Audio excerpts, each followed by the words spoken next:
Doctors को लगा malaria है, इंजेक्शन दे दिया, 50% बॉडी काम करना बंद कर दिया। 1.5 साल तक कोमा की स्थिति पे बेड पे पड़ी रही। तो जब मैं निकलती थी स्कूल से घर जाने को, लंबा सा सफर लगता था, कोई साथ चलने को तैयार नहीं होता था, धीरे धीरे रुकते हुए अकेले घर आती थी, क्योंकि शरीर में पोलियो था, मन में पोलियो नहीं। स्कूल की पढ़ाई कंप्लीट हुई, आगे डॉक्टर बनने की इच्छा थी। माँ बाप को कहा तो पापा ने कहा कि नहीं, हमारी फाइनेंशियल पावर इतनी नहीं है। 4 साल के बाद अपॉर्चुनिटी मिली कि आप सीए का एग्जाम दे सकते हो, लेकिन घर पे बैठ के दे सकते हो। मैंने बोला बहुत अच्छी बात है, मैं करूंगी कोशिश। मैंने बोला नहीं पापा, मुझे आईएएस बनना है। घर पे पंचायत बैठ गई कि लड़की को शायद भूत चढ़ गया है, कैसी बहकी बातें कर रही है। अकेले दम पे दिल्ली गई, वहाँ पढ़ाई स्टार्ट की, वहाँ पढ़ाई करी, और एग्जैक्ट 1 ईयर में मैं घायल परिंदा है तू, दिखला दे जिंदा है तू, तुझमें है हौसला, तेरे जुनून के आगे अंबर पनाह मांगे, कर ले जो तू फैसला। ये लाइनें कुछ मुझे भी सूट करती है। मैं ऐसा सोचती हूँ, जब मैं अपनी आंखें आसमान की तरफ देखती थी तो मुझे ऐसा लगता था शायद मैं कुछ नहीं हूँ, क्या करूँगी, कब बनूंगी, क्या होगा, कब पहचान होगी।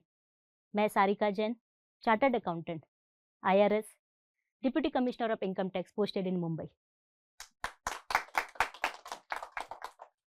सुनने को बहुत अच्छा लगता है, पर ये जर्नी इतनी आसान नहीं थी। बहुत धीरे धीरे चली, बहुत उतार चढ़ाव, ऊपर नीचे जाती रही, पता नहीं फ्यूचर क्या होगा। 2 साल की उम्र में पोलियो हो गया। एक ऐसे शहर में जन्मी, काटावांजी, उड़ीसा का एक छोटा सा कस्बा, Orthodox Marwari family, joint family, जहाँ पे माँ बाप को भी नहीं पता ये पोलियो क्या होता है। डॉक्टर्स को लगा मलेरिया है, इंजेक्शन दे दिया, 50% बॉडी काम करना बंद कर दिया। 1.5 साल तक कोमा की स्थिति पे बेड पे पड़ी रही। माँ ने हार नहीं मानी, बाप ने हार नहीं मानी। उन्होंने कहा नहीं, हम बच्चे का केयर करेंगे, मालिश किए, हर नीम हकीम सबके पास लेके गए, पर पता नहीं आगे फ्यूचर क्या होगा। 4 साल की एज में मैं चलना वापस से सीखी, लड़खड़ाते हुए, गिरते हुए, भागते हुए आगे फिर से मैं चलना शुरू किया। स्कूल के लिए जब वो परेशान हुए, एडमिशन नहीं मिल रहा था, कोई भी बच्चा, कोई भी स्कूल इस बच्चे को लेना नहीं चाहता था। समहाउ कहीं एक स्कूल में एडमिशन मिला।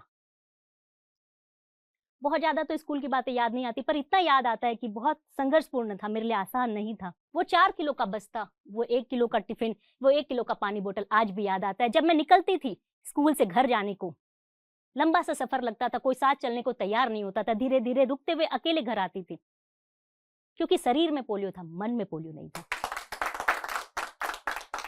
डिस्क्रिमिनेशन होता था, घर पे तो नहीं हुआ, डिस्क्रिमिनेशन होता था, समझ में आता था। क्यों होता था समझ में नहीं आता था। डिस्क्रिमिनेशन आज भी होता है, समझ में आता है। क्यों होता है समझ में नहीं आता है। उस समय फर्क पड़ता था और आज फर्क नहीं पड़ता है। स्कूल की पढ़ाई कंप्लीट हुई, आगे डॉक्टर बनने की इच्छा थी। माँ बाप को कहा तो पापा ने कहा कि नहीं, हमारी फाइनेंशियल पावर इतनी नहीं है। समहाउ मैंने कॉमर्स लिया, जो एक कॉलेज था छोटे से गाँव पे, वहाँ कॉमर्स की पढ़ाई कंप्लीट की, ग्रेजुएशन कंप्लीट किया। उसके बाद जिंदगी रुक सी गई थी। 4 साल मैं घर पे रही, पर मुझे एक ही सपना आता था, मैं पढ़ाई करूंगी, किस तरीके से करूंगी पता नहीं था। 4 साल के बाद अपॉर्चुनिटी मिली कि आप सीए का एग्जाम दे सकते हो, लेकिन घर पे बैठ के दे सकते हो। मैंने बोला बहुत अच्छी बात है, मैं करूंगी कोशिश। जिस समय सीए की पढ़ाई शुरुआत की ना, तो मुझे डेबिट समझ में आता था, क्रेडिट समझ में आता था, मैं भूल चुकी थी अकाउंट्स। फिर भी कोशिश किया, घर पे बैठ के 1 महीना कोशिश की। वहां से उस समय 30 या 40 बच्चे ने गाँव से एग्जाम दिया था, मैंने टॉप किया। बहुत मेहनत की, ऐसा नहीं कि जिंदगी में स्ट्रगल नहीं करना पड़ा, पर मुझे कभी समझ में नहीं आया कि स्ट्रगल क्या होता है। वो आम लोगों को दिखाई देता कि हमारा शरीर काम नहीं देता, लेकिन मन में कभी नहीं था। मन से अगर हार जाती तो मैं आज हार जाती। सीए कंप्लीट हुआ, मैंने 6 महीने पहले कंप्लीट किया, और मुझे अपने ही कोचिंग इंस्टीट्यूट में बेस्ट स्टूडेंट का अवार्ड मिला। उस समय मैंने टॉप किया। घर पे खुशी का माहौल छा गया, क्योंकि किसी ने इतनी पढ़ाई नहीं की थी हमारे घर पे। तभी मन में एक ख्याल आया कि किसी ने मुझे ट्रेन पे बताया ऐसी बातों बातों में कि आईएएस कोई चीज होती है। मैंने कभी कोई ऑफिसर नहीं देखा था, कभी किसी से बात नहीं की थी, बस सुना था कि हमारे गांव से किसी ने आईएएस किया है।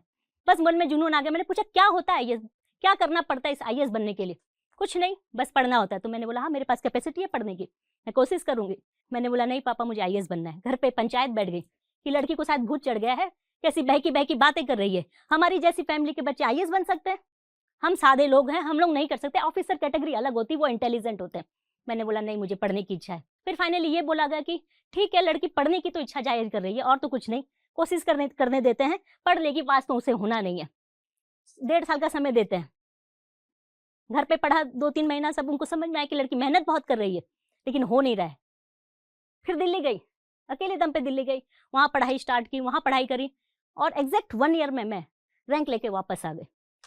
जब यूपीएससी की लिस्ट में मेरा नाम आया, सबका नजरिया चेंज हो गया।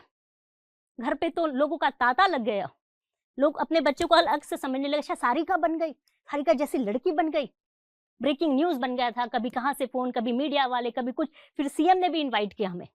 तो घर वाले की आँखें ही चेंज हो गई कि ये क्या होता है, अब बच्चों को पढ़ाना चाहिए। आज हमारे गाँव से कम 300 बच्चे प्रिपरेशन कर रहे हैं।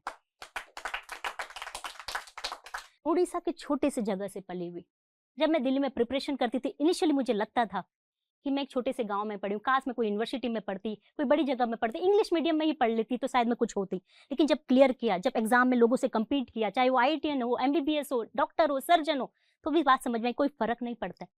किताबें वही सेम है, ABCD वही सेम है, अ आ इ वही सेम है, पढ़ने का जुनून आपका अलग है। आप उस किताबों की शिद्दत से पढ़िए, मेहनत से पढ़िए, वही आपको आगे लेके जा सकता है। आज की दुनिया में कोई चीज़ आपको आगे ले जा सकती है सिर्फ एजुकेशन और परिश्रम और विल पावर। स्ट्रगल यहाँ रुका नहीं।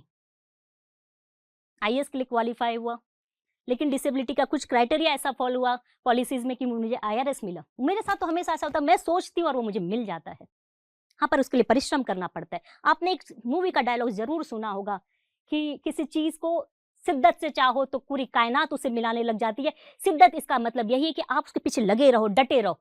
आप दिल से चाहोगे, आपको बिना मिले वो छूट ही नहीं सकता है, उसे छोड़िए मत। मैं बचपन से एक क्विक डिसीजन रही हूँ, मैं सोच लेती कि मुझे ये करना है तो मैं करके रहती थी, चाहे वो भीड़ से अलग होता है। भीड़ हमेशा क्रिटिसाइज करता है कि क्यों कर रही हो, पगला गई हो। जब मैं CA से IAS बनने का सोचा तो भी लोगों ने यही कहा, तुम्हें पता है तुम CA भी नहीं रहोगी, IAS भी नहीं रहोगी।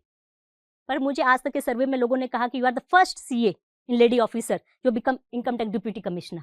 आज भी लोग कहते हैं ये तुम्हारी पोस्ट के कारण तुम्हारी पहचान है, इसके बिना तो तुम्हारी क्या इज्जत हो सकता है। आप सही बोल रहे हो, पर मैं अपनी पहचान बनाऊंगी, इससे बढ़ के बनाऊं। ये नहीं कि मैं अपनी ड्यूटी छोड़ दूंगी। Duty is my first responsibility, family is my second responsibility और society is my third responsibility, जो अपने हर समय को मैं उनके लिए निछावर करूंगी। दुनिया में कोई चीज आपको बदल सकती है जो अद्भुत, अकल्पनीय, अविस्मरणीय, अद्वितीय कुछ हो सकता है तो सिर्फ पढ़ाई है, एजुकेशन है। सोसाइटी का डेवलपमेंट हो सकता है। लोगों की बातों पे बच जाइए, लोग तो पाँव खींचेंगे। हमेशा आपको ये बोलेंगे तुम क्यों कर रहे हो, तुम्हें क्या जरूरत है, तुम्हारी ड्यूटी करो। पर मेरी सोच है कि मन में आई है, इच्छा आई है तो मुझे उसे करके जाना है। मंजिल मेरी कहाँ है, वो मुझे लेके जाएगी। अगर रास्ते हैं तो ख्वाब है, ख्वाब है तो मंजिलें, मंजिलें हैं तो फासले हैं, फासले तो हौसले, हौसले हैं तो विश्वास है।